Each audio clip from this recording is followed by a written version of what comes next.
चलिए हमारे साथ नीलेश जैन जुड़ रहे हैं। गुड आफ्टरनून नीलेश, बताएं आपके टेक्निकल पिक्स क्या रहेंगे। Very good afternoon to you. देखिए यहाँ पर जिस हिसाब से एकाएक ऊपरी तरफ से दबाव देखने को मिल रहा है, तो दोनों साइड्स के ही मूवमेंट हमें देखने को मिल रहे हैं। एक खरीदारी और एक बिकवाली वाला ट्रेड है। सबसे पहले शुरुआत बिकवाली वाले ट्रेड से होगी, वो होगा एलएनटी में बिकवाली करने की सलाह होगी, क्योंकि काउंटर में ऊपरी स्तरों से हम लगातार दबाव देख रहे हैं, तो यहाँ पर वीकनेस थोड़ी और कंटिन्यू हो सकती है। इसीलिए यहाँ पर इस वीकनेस को प्ले करने के लिए 3500 का पुट ऑप्शन लेने की सलाह होगी। तो 3500 का पुट ऑप्शन फिलहाल 30-32 के आसपास ट्रेड हो रहा है, इसे लॉन्ग करें। यहाँ पर 45 से लेके 55 तक की अपसाइड देखने को मिल सकती है। 22 रुपए का छोटा सा स्टॉप लॉस रखना होगा। एलएनटी का 3500 का पुट ऑप्शन लेने की सलाह होगी, क्योंकि अंडरलाइन में हम यहाँ पर 3450 से 3400 तक की गिरावट एक्सपेक्ट करके चल रहे हैं। तो बिकवाली वाला ट्रेड होगा एलएनटी का। वही खरीदारी वाला स्टॉक है नाइका। देखिए लगातार एक series of habit of formation बन रहा है और काउंटर में लगातार स्ट्रेंथ देखने को मिल रही है। बाजार के अंदर ऊपरी स्तरों से वीकनेस हमें देखने को मिल रही है। उसके विपरीत ये काउंटर अभी भी आउट परफॉर्मेंस दिखा रहा है। तो ऊपरी स्तरों पर 255 तक के लेवल्स यहाँ पर देखने को मिल सकते हैं। स्टॉप लॉस यहाँ पर रखना होगा 242 का। खरीदारी करने की सलाह होगी नाइका को। ये नजरिया नायका पर आता हुआ और स्टॉक में ऑलरेडी 2% की तेजी आज के सत्र में दिख चुकी है, लेकिन ऑटो सेक्टर की सभी कंपनियों में आज अच्छी खासी तेजी दिखी है। इनफैक्ट निफ्टी ऑटो इंडेक्स की बात करें तो सबसे बड़ा सेक्टोरल लूजर भी यही इंडेक्स है। एमएनएम इन पर्टिकुलर 3.5 से 4% चढ़कर निफ्टी 50 के टॉप गेनर्स में शामिल। भारत फोर्ज, अशोक लेलैंड, संवर्धना मदरसन, एमएनएम, बजाज ऑटो सभी स्टॉक्स में 3.5 से 4.5-5% तक की अच्छी खासी तेजी आज के सत्र में दिखी है। और ऑटो कंपनियों ने जीएसटी कटौती का फायदा ग्राहकों को देने का ऐलान किया है। कौन सी कंपनी अपने किस मॉडल के दाम घटाने वाली है और कब से ये प्राइस रिडक्शन लागू होंगे, पूरी डिटेल्स के साथ सृष्टि शर्मा अब हमारे साथ जुड़ चुकी है। सृष्टि, बताएं अगर किसी को गाड़ी खरीदनी हो तो कब करनी चाहिए और कितने अमाउंट तक प्राइस रिडक्शन नजर आ सकता है। जी हाँ, ढेर सारी कंपनियों ने अपने प्राइस कट अनाउंस किए हैं, जहां पर इंटरेस्टिंग ये है जानना कि कुछ कंपनीज ने 22 सितंबर का वेट ना करते हुए अभी ही ये प्राइस कट जो है लागू करवा दिए हैं। आइए स्टार्ट करते हैं एमएनएम से, जहां पर उन्होंने कहा है कि उनकी तमाम मॉडल्स पर अब जो है प्राइस कट एप्लीकेबल होंगे। 6 सितंबर से ही ये प्राइस कट लागू हो जाएंगे और डिस्काउंट्स के आप अगर माफ कीजिएगा, अगर प्राइस कट के आप अगर लेवल्स देखें तो ये 1.6 लाख तक जाते हैं। साथ ही साथ टाटा मोटर्स की बात करें तो यहां पर भी प्राइस कट अगर हम देखें तो 1.6 लाख तक जाते हैं। वही कमर्शियल व्हीकल डिवीजन में भी सबसे ज्यादा जो प्राइस कट देखने को मिला है वो 4.6 लाख का है। साथ ही साथ Hyundai मोटर्स में भी अब जो गाड़ियां हैं वो एज हाई एज 2.4 लाख तक सस्ती होती हुई नजर आएंगी और साथ ही टोयोटा की गाड़ियां भी कुछ में 3.5 लाख तक की कटौती की गई है। साथ ही साथ लग्जरी कार ब्रांड्स की बात करें जैसे BMW, मर्सिडीज, तो यहाँ पे क्योंकि पहले जो टैक्स और कंपनसेशन सेस को मिलाकर देखें तो कुल टैक्स लगभग 50% तक होता था, अब वो घटकर 40% हो गया है। तो इन कस्टमर्स को भी फायदा होगा, जहां पर जो प्राइस कट्स हैं they are as high as 11 lakh. But ये तो रही बात अनाउंसमेंट्स की, बट इसके साथ साथ अगर हम देखें कि क्या ये जो कट्स हैं इसका किसी पर्टिकुलर पार्टी पे जो है इसका इम्पैक्ट पड़ेगा, तो जो हमने एनालिस्ट और डीलर्स से बात की उनका यही मानना है कि फिलहाल डीलर्स और कुछ OEMs को जो है की भरपाई करनी पड़ेगी, क्योंकि याद रखिए जो इन्वेंट्री ऑलरेडी उनके पास है, जो डीलर्स के पास है, उस पे कॉम्पनसेशन सेस लगा हुआ है। और अब जब प्राइस कट्स अनाउंस हो गए हैं, टैक्स कम हो गया है, तो उस इन्वेंट्री का क्या, उसको एडजस्ट करने के लिए कंपनीज ने ये कुछ स्टेप्स लिए हैं, जैसे कि महिंद्रा एंड महिंद्रा, इससे जो उनकी इन्वेंट्री पहले पड़ी हुई है वो खाली होती हुई नजर आएगी और साथ ही साथ आगे की जो इन्वेंट्री बनेगी यानी 22 सितंबर के बाद की जो बिलिंग होगी उस पर कम टैक्स लगेगा। तो जी हाँ, फिलहाल ये कस्टमर्स के लिए तो बेहद पॉजिटिव न्यूज, जहां पे तमाम कंपनीज ने अपने प्राइस कट्स अनाउंस किए हैं। बिल्कुल, तो ऑटो सेक्टर की कई कंपनीज ने प्राइस कट अनाउंस किए हैं। वैसे तो 22 सितंबर से ये लागू होंगे, लेकिन एमएनएम जैसी कुछ कंपनीज ने already price cut with effect from 6 सितंबर पिछले हफ्ते ही ये प्राइस कट अनाउंस कर दिए हैं। राजेश, आपसे पूछना चाहूंगी, आपके रेडार पर कोई गाड़ी है जो आप लेना चाहते हो या ऑलरेडी आपने बुक कर दी हो? ऐसा है कि मैंने लास्ट वीक ही किया ली है, तो अभी तो फिलहाल, और मैंने एक हफ्ते में तो दोबारा नहीं ले पाऊंगा। लेकिन पर एज ए स्टॉक एक्सपेक्टेशन तो थी कि जीएसटी रेट्स कट होंगे, फिर पिछले हफ्ते क्यों ले ली? ऐसा है कि श्राद्ध पीरियड में हमारे यहाँ कुछ नई चीजें नहीं ली जाती हैं, और इस वजह से हमने देखा है अक्सर हर साल ही कि श्राद्ध पीरियड में जो ऑटो की सेल नंबर आएंगे वो भी दबे हुए आएंगे इस महीने। तो इस वजह से हमें उसके पहले ही लेने का थोड़ा सा मन बनाया था। और जहां तक स्टॉक की बात की, अभी सृष्टि ने बहुत अच्छी तरीके से समझाया कि किसने क्या कट दिखाया है, तो मैं समझता हूँ कि अगर इसमें कोई स्टॉक चुनना हो जो वैल्यूएशन के लिहाज से अच्छा हो, तो टू व्हीलर्स में तो हम बेट के साथ ही जाना चाहिए। बेट यानी कि बजाज ऑटो, आइशर या टीवीएस मोटर। बजाज ऑटो की बात की जाए तो एक तो इनके प्रीमियम मार्केट्स में बहुत अच्छी पकड़ है, दूसरे एक्सपोर्ट का भी अच्छा पकड़ है। ईवी इन्होंने चेतक की लॉन्च करी जो बाजार से बहुत अच्छी तरीके से लिया। फाइनेंशियल स्ट्रेंथ की बात की जाए, बैलेंस शीट बहुत स्ट्रांग है, डिविडेंड अच्छा देती है, कैपिटल रेशियोज अच्छे हैं, और अब जीएसटी का जो बेनिफिट है वो तो अपनी जगह है ही। दूसरे फोर व्हीलर की बात की जाए तो हुंडई मोटर्स के साथ जाना चाहूंगा। एसयूवी में मार्केट लीडर है क्रेटा, लगातार कई महीनों से मार्केट लीडिंग पोजीशन में है। अभी ये लोग डोमेस्टिक के अलावा एक्सपोर्ट मार्केट में भी अपनी बढ़त बनाने की चेष्टा कर रहे हैं। जनरल मोटर्स का तालेगांव का प्लांट इन्होंने ले लिया, जिसके बाद इनकी कैपेसिटी 8 लाख से करीब करीब 10.7 लाख हो जाएगी FY29 तक। 32,500 करोड़ का केपेक्स है जो कि इंटरनल एक्यूरियल से फंडिंग होगी, और 26 नए प्रोडक्ट FY30 तक लॉन्च करने की बात है। वैल्यूएशन के लिहाज से देखे जाएंगे तो बहुत कंफर्ट आता है। तो ये तीन स्टॉक है जो मुझे लगता है कि ऑटो में ध्यान रखना चाहिए। ये तो ऑटो सेक्टर पर ये फंडामेंटल नजरिया आता हुआ, और सेल्स बढ़ने की उम्मीद है नवरात्र के शुरू होते ही श्राद्ध पक्ष के बाद, जिसके चलते ऑटो सेक्टर के सभी स्टॉक्स में ऑलरेडी आज के सत्र में भी तेजी दिखी है। एक छोटे से ब्रेक के लिए रुकेंगे, लेकिन ब्रेक के बाद क्लोजिंग ट्रेड्स में हम आपके लिए BTST और STBT ट्रेड्स लेकर आएंगे। बने रहिए हमारे।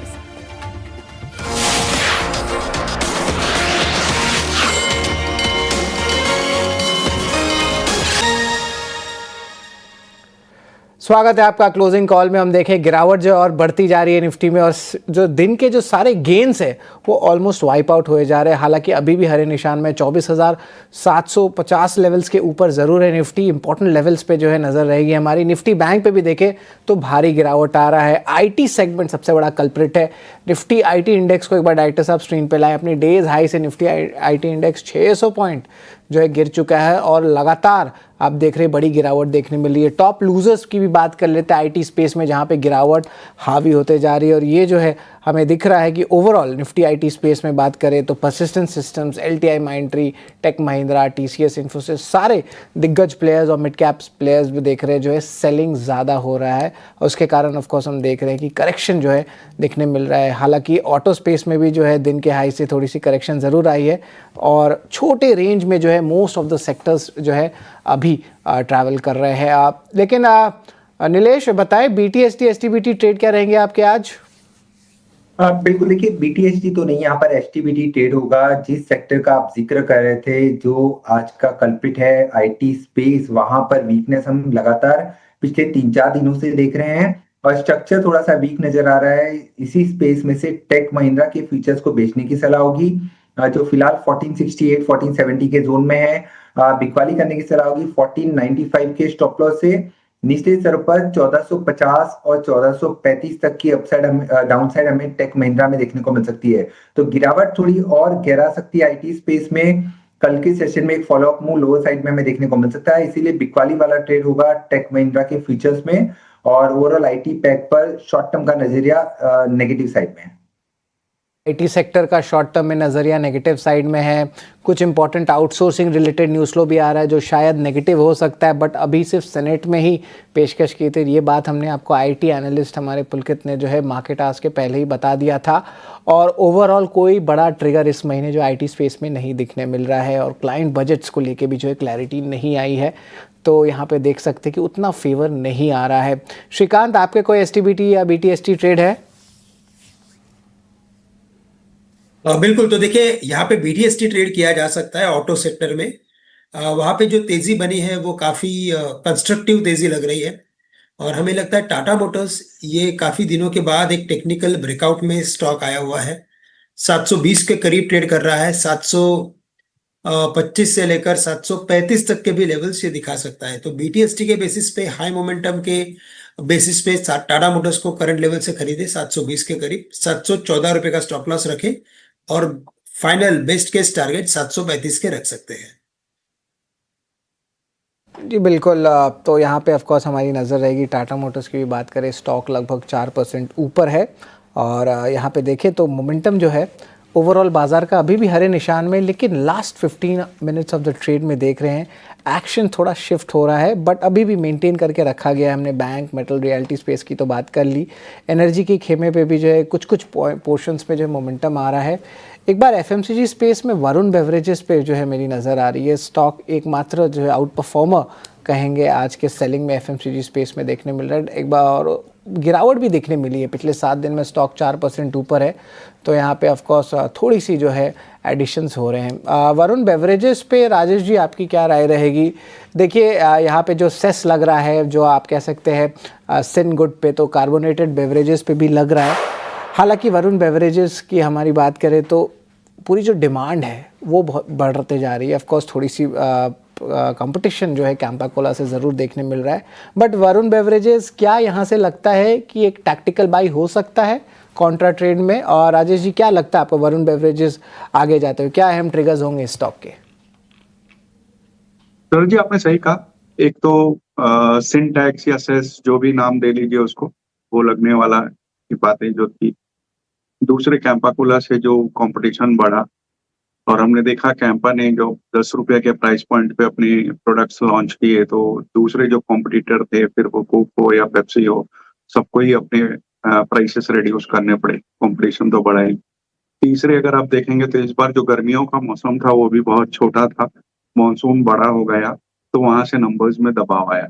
लेकिन अगर खास वरुण बेवरेज की बात की जाए तो यूएस के बाहर पेप्सी का ये सबसे बड़ा बॉटलर है, न केवल भारत में बल्कि निकटवर्ती देशों में जैसे कि श्रीलंका वगैरह में भी, नेपाल में इनके कारोबार फैले हुए हैं, कैपेसिटी एक्सपेंड कर रहे हैं।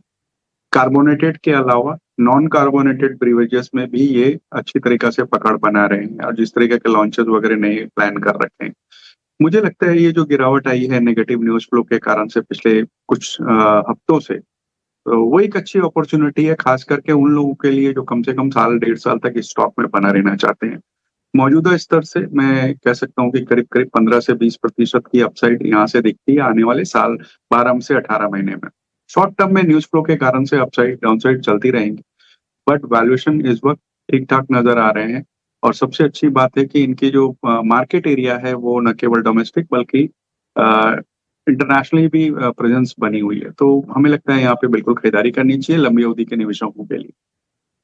यह नजरिया वरुण बेवरेजेस पर आता हुआ, लेकिन इसके अलावा इंडिविजुअल स्टॉक्स की बात करें तो TBO टेक, यहाँ पर जेफरीज की एक रिपोर्ट आई थी जिसके चलते सुबह तो स्टॉक करीब 7 से 8% चढ़ चुका था, उसके बाद थोड़ी सी मुनाफा वसूली दिखी और अब करीब 2.5% की तेजी के साथ 1580 के आसपास कारोबार करता हुआ।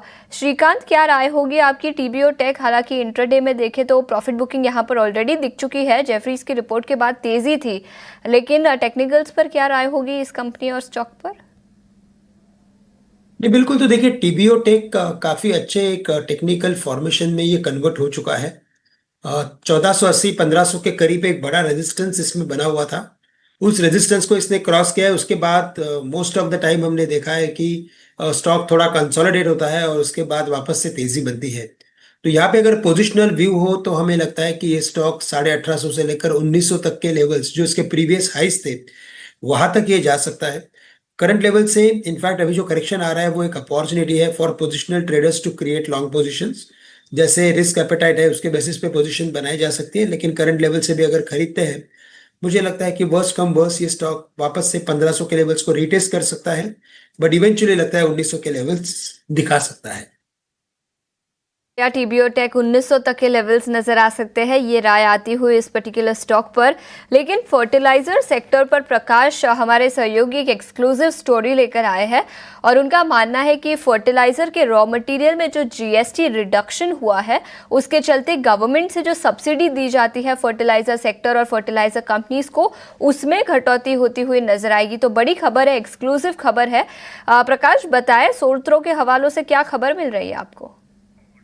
देखिए, फर्टिलाइजर रॉ मटेरियल्स के ऊपर जीएसटी काउंसिल ने जो दरों में कटौती की है उसका फ़ायदा इंडस्ट्री को तो होगा ही होगा, सरकार को सब्सिडी बचत के तौर पर भी इसका फ़ायदा हो सकता है। दरअसल गवर्नमेंट सोर्सेज की तरफ से जो जानकारी मिल रही है उसके हिसाब से इस बात की संभावना है कि इंटरनेशनल मार्केट में रॉ मटेरियल की प्राइसेस पे काफ़ी बढ़ोतरी हुई है। अगर आप 2024 की तुलना में देखें, 2025 में अभी तक करीब करीब 14% से ज़्यादा की बढ़ोतरी देखने को मिली है।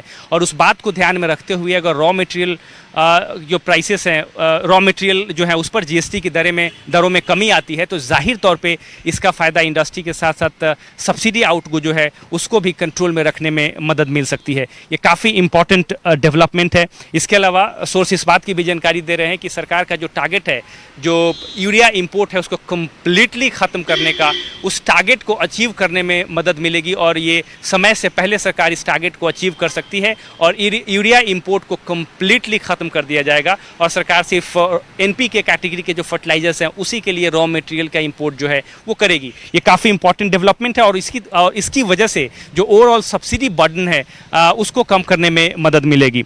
जैसा कि आपको पता है कि सरकार ने कई रॉ मटेरियल, जीएसटी काउंसिल ने कई रॉ मटेरियल्स पर जो जीएसटी की दरें हैं उसको 18% से घटाकर 5% कर दिया है और इन तमाम पहलुओं को ध्यान में रखते हुए सरकार का ये अनुमान है, जैसा कि हमें सूत्र बता रहे हैं, कि FY26 का जो बजट है जो कि निर्धारित किया गया है फर्टिलाइजर सब्सिडी के तौर पर 1.67 लाख करोड़ का, वो इसी रेंज में रह सकता है। हायर प्राइसेस के बावजूद भी, इंटरनेशनल मार्केट में हायर प्राइसेस के बावजूद भी बजट में ज़्यादा बढ़ोतरी नहीं होगी क्योंकि रॉ मटेरियल के पर जो टैक्स है उसमें कमी कर दी गई है। काफ़ी इंपॉर्टेंट डेवलपमेंट है।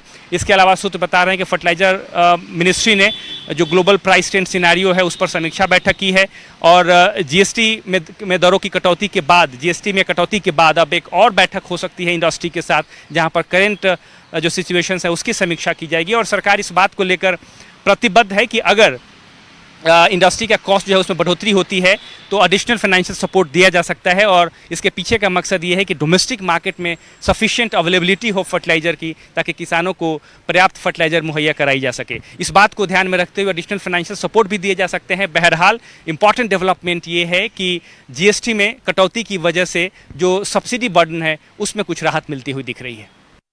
प्रकाश, शुक्रिया पूरी डिटेल्स के साथ हमारे साथ जुड़ने के लिए। तो जीएसटी जो फर्टिलाइजर के रॉ मटेरियल पर घटाया गया था उसके चलते फर्टिलाइजर कंपनियों को तो पॉजिटिव फायदा होता हुआ नजर आएगा ही, लेकिन इसी के साथ साथ गवर्नमेंट की सब्सिडी भी कम होती हुई नजर आएगी। राजेश, आपसे पूछना चाहूंगी, फर्टिलाइजर सेक्टर पर आपका क्या आउटलुक होगा? कई सारे रॉ मटीरियल्स पर जीएसटी जो पहले 18% था उसे अब घटाकर 5% कर दिया गया है और इन जनरल फर्टिलाइजर सेक्टर पर आपका नजरिया क्या होगा? सर, अगर आप देखें तो सल्फ्यूरिक एसिड के जो इंटरनेशनल प्राइसेस थे उसमें बहुत वोलेटिलिटी रही और जिस कारण से रॉ मटेरियल के प्राइसेस ऊंचे रहे, फर्टिलाइजर्स कंपनियों को थोड़ी दिक्कत रही और मार्जिन से प्रेशर देखने को मिला। लेकिन ये जो आज की डेट में अगर आप देखो तो इतने अच्छे मानसून के बाद और जिस तरीके का रूरल फोकस है सरकार का, मुझे लगता है कंपनियां अच्छा परफॉर्म करेंगी। एक आध कंपनियों का नाम लिया जाए तो मैं समझता हूँ कोरोमंडल को इसमें ध्यान देना चाहिए। वैल्यूएशन बहुत अच्छे हैं, कंपनियां कामकाज बहुत अच्छा है और इसमें भी अगर किसी को और ज्यादा वैल्यूएशन कंफर्ट चाहिए तो ईआईडी पेरी पे ध्यान देना चाहिए, जहां शुगर तो प्ले है ही लेकिन उसमें कोरोमंडल के भी 55-56% स्टेक ईआईडी के पास है। तो ये कंपनियां जहाँ ध्यान दिया जा सकता है। दूसरा दीपक फर्टिलाइजर है जिसके कारोबार बहुत अच्छे फैले हुए हैं। 2-3 कंपनियां हैं जहाँ ध्यान दिया जा सकता है। बिल्कुल, यहाँ पे देख रहे हैं तो थोड़ी नेगेटिव रिएक्शन फर्टिलाइजर स्पेस से देखने मिल रही है। जिस तरह जीएसटी का बेनिफिट और सब्सिडी कम होना जो है आप देख सकते हैं लिस्टेड स्पेस पे उतनी अच्छे से जो है डाइजेस्ट नहीं की जा रही है और सारे ही स्टॉक्स जो है देखें most of the major stocks पे जो है लाल निशान में ट्रेड कर रहे हैं। एक बार बुलिश एनगल्फिंग पैटर्न वाली स्टॉक श्री सीमेंट पे भी ले आते हैं, उस पर एक बार जो है जल्दी से राय लेना चाहता हूँ मैं नीलेश का, फिर हम मार्केट के क्लोजिंग के पे जाएंगे। ज़रा जल्दी से बताएं नीलेश 20 सेकंड में कि क्या इंपॉर्टेंट लेवल्स लग रहे हैं श्री सीमेंट के, यहाँ से भी अप मूव आ सकता है? ऐसे बाजार में भी ऑलमोस्ट डेज हाई लेवल पे है, 1.5% ऊपर है। बिल्कुल ठीक कहा आपने। देखिए कल यहाँ पर एक हैमर बना था, आज फॉलो अप मूव हमें पॉजिटिव साइड में देखने को मिल रहा है। काफी अच्छा सेटअप है बीटीएससी ट्रेड के लिए। 30,800 31,000 के ऊपर एक काउंटर निकल सकता है और आज का जो लोएस्ट लेवल है 30,000 के आसपास, वो एक इंपॉर्टेंट सपोर्ट के तौर पर काम करेगा।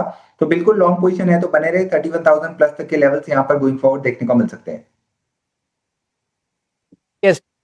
भी श्री सीमेंट और बुलिश इनगल्फिंग चार्ट में देखने मिल रहा है और देखिए स्ट्रेंथ अभी भी देखने मिल रहा है। लेकिन चलिए क्लोजिंग की तरफ चलते हैं और बहुत आप कहेंगे कि बहुत अच्छा स्टार्ट था बाज़ार का। निफ्टी की बात करें तो और 24,800 लेवल्स के ऊपर जो है निफ्टी खुला था, लेकिन आज देखिए कि थोड़ी सी करेक्शन आ रही है और वो भी last half an hour of trade में जो है हमें करेक्शन देखने मिल रहा है। खासकर कि आईटी स्पेस जो है वो प्रेशर दे रहा है। ऑटो जो है स्टार परफॉर्मर है आज के दिन के ट्रेड में। जिस तरह ऑटो कंपनीज अपने जीएसटी रेट कट्स जो है ऑलरेडी अनाउंस कर रहे हैं, देखिए 22 तारीख को ये लागू होने वाले हैं। मेटल स्पेस पे भी अच्छी बाइंग आई है, रियल्टी स्पेस पे देखें तो वहाँ पे भी अच्छी अप मूव आई है और पीएसयू बैंकिंग खेमे पे सरप्राइजिंगली अच्छी मूव देखने मिल रही है। आज का लैगार्ड सबसे मेन जो है आपका आईटी है और फार्मा और एफएमसीजी चुनिंदा शहर में भी बिकवाली आई है। रिलायंस हालांकि हरे निशान में है और ओवरऑल देखा जाए तो एक अच्छी correction last half an hour of trade में आपको मिला है। एडवांस डिक्लाइन रेशियो अभी भी जो है बुल्स के फेवर में है, यानी कि ब्रॉडर मार्केट्स जो है अभी भी सपोर्ट कर रहे हैं। जिस तरह कंजम्पशन बेनिफिट और जीएसटी रेट कट्स के बेनिफिट प्ले आउट हो रहे हैं। हालांकि देखा जाए तो फार्मा में जो है सेलिंग इंटेंसिफाई हो गई है, कुछ लूजर्स भी हैं और trend Nestle India Tech Mahindra जैसे स्टॉक्स में जो है हमें पूरे सेलिंग देखने मिल रही है। ब्रॉडर इंडेक्सेस की बात करें तो यहाँ पे mid cap small cap index भी जो है last 15 to 20 minutes of trade में कूल ऑफ ज़रूर हुए हैं और कुछ जो है बीएफएसआई सेगमेंट की भी बात करें तो ये भी जो है हम कहेंगे कि यहाँ पे कुछ सेगमेंट्स में मुनाफा वसूली देखने मिल रही है। बट नेट आज का दिन फिर भी जो है हरे निशान में बाजार बंद हुआ है। सेंसेक्स 80,800 लेवल्स पे और 24,800 के जस्ट नीचे निफ्टी बंद हुआ है। निफ्टी बैंक की बात करें तो 107 पॉइंट की जो उछाल ज़रूर आई है। बाजार की परफॉर्मेंस अच्छी रही है बट आखिरी 20 से 25 मिनट में जो है गिरावट देखने मिला है। धन्यवाद नीलेश जी, राजेश जी और श्रीकांत जी, आप हमारे साथ जुड़े हैं हमारे क्लोजिंग कॉल्स के शो में जहां पे आपने अहम व्यूज़ दिया, इंडेक्स की स्ट्रैटेजीज दी। तो thank you very much gentleman, आप हमारे साथ जुड़े हैं। और अब जो है शो को हम समाप्त करते हैं और शो के उस पार जो है हम आपको लेके आने वाले कल की तैयारी, जहाँ पे प्रशांत हमें बताएंगे कि क्या क्या अहम बात है वो जो आपको जानना चाहिए कल के लिए।